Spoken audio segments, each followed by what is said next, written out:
pagmamahal ng magulang na madalas nating nakakalimutan. Assalamualaikum warahmatullahi wabarakatuh.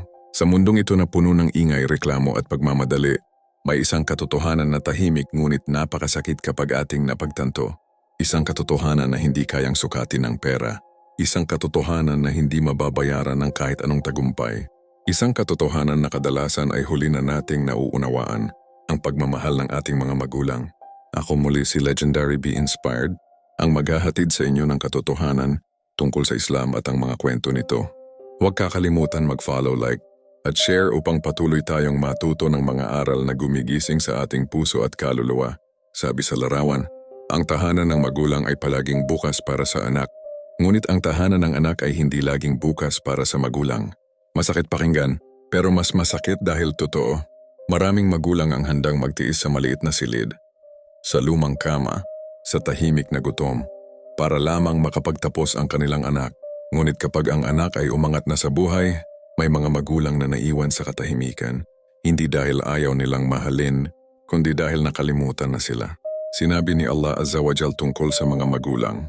Sinabi ni Allah Azza wa Jal sa marangal na Quran, Surah Al-Isra talata 23, at itinakda ng iyong Panginoon na wala kang sasambahin kundi siya lamang, at magpakabuti ka sa iyong mga magulang. Kapag ang isa sa kanila o kapwa nila ay umabot na sa katandaan, huwag mo silang pagsabihan ng kahit off, at huwag mo silang sigawan, bagkus ay kausapin mo sila ng marangal na pananalita. Pansinin natin ito mga kapatid, hindi sinabi ni Allah Azza wa Jal, kung mabait sila, hindi rin sinabi, kung mayaman sila. Ang utos ay malinaw, magpakabuti ka sa iyong mga magulang, kahit sila ay mahina na, kahit sila ay pabigat na sa paningin ng mundo. Totoong kwento sa panahon ni Propeta Muhammad. Sumakanya nawa ang kapayapaan. May isang lalaki ang lumapit kay Propeta Muhammad, sumakanya nawa ang kapayapaan. Umiiyak siya. Sabi niya, O sugo ni Allah, nais kong sumama sa jihad. Ngunit tinanong siya ng Propeta Muhammad, sumakanya nawa ang kapayapaan. Buhay pa ba ang iyong mga magulang? Sumagot ang lalaki, Opo. At sinabi ng Propeta Muhammad, sumakanya nawa ang kapayapaan. Sa kanila ka mag-jihad. Isinalaysay sa Sahih al-Bukhari at Sahih Muslim. Ibig sabihin ang pag-aalaga sa magulang, ang pagtitiis sa kanilang kahinaan, ang pag-unawa sa kanilang ugali. Ito ay isang dakilang pagsamba. Hindi ito mababa, hindi ito maliit. Ito ay landas patungong Jannah. Ang masakit na realidad ng panahon natin.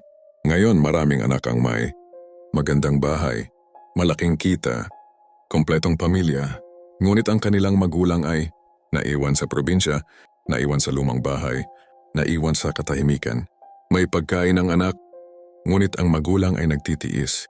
May oras ang anak sa barkada, ngunit walang oras sa magulang. At kapag dumating ang araw na pumanaw ang magulang, saka lamang sasabihin, sana mas inalagaan ko sila. Pero ang sana, hindi na kayang ibalik ang panahon. Babala ni Propeta Muhammad, sumakanya nawa ang kapayapaan. Sinabi ng Propeta Muhammad, sumakanya nawa ang kapayapaan. Nasa kapahamakan ng sino mang inabutan ng kanyang mga magulang sa katandaan, isa man o pareho, ngunit hindi siya nakapasok sa Jannah dahil sa kanila. Isinalaysay sa Sahih Muslim. Napakabigat ng babalang ito. Ibig sabihin may pagkakataon kang maligtas, ngunit pinaliwala mo. May pintuan ng awa, ngunit isinara mo para sa mga walang pagmamahal sa magulang. Kung ikaw ay nakikinig ngayon at sinasabi mo sa sarili mo, masama ang aking magulang, hindi nila ako naintindihan, may sugat akong dala mula sa kanila. Alamin mo ito. Hindi hinihingi ng Islam na kalimutan mo ang sakit, ngunit hinihingi nito na huwag mong putulin ang awa. Dahil ang awa na ibinibigay mo ay awa na babalik sa iyo mula kay Allah Azza wa Jal. Motivational quotes by Legendary Be Inspired.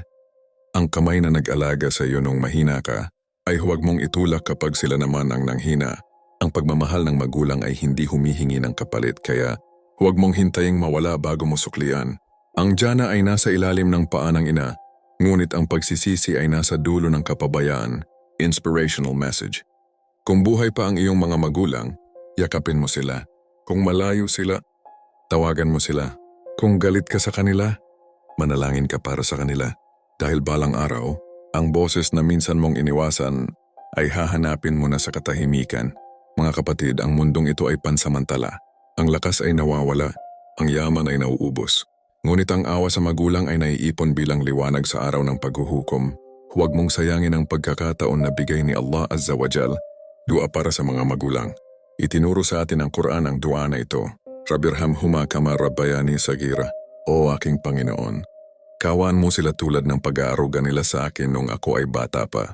Ako muli si Legendary Be Inspired, ang maghahatid sa inyo ng katotohanan tungkol sa Islam at ang mga kwento nito.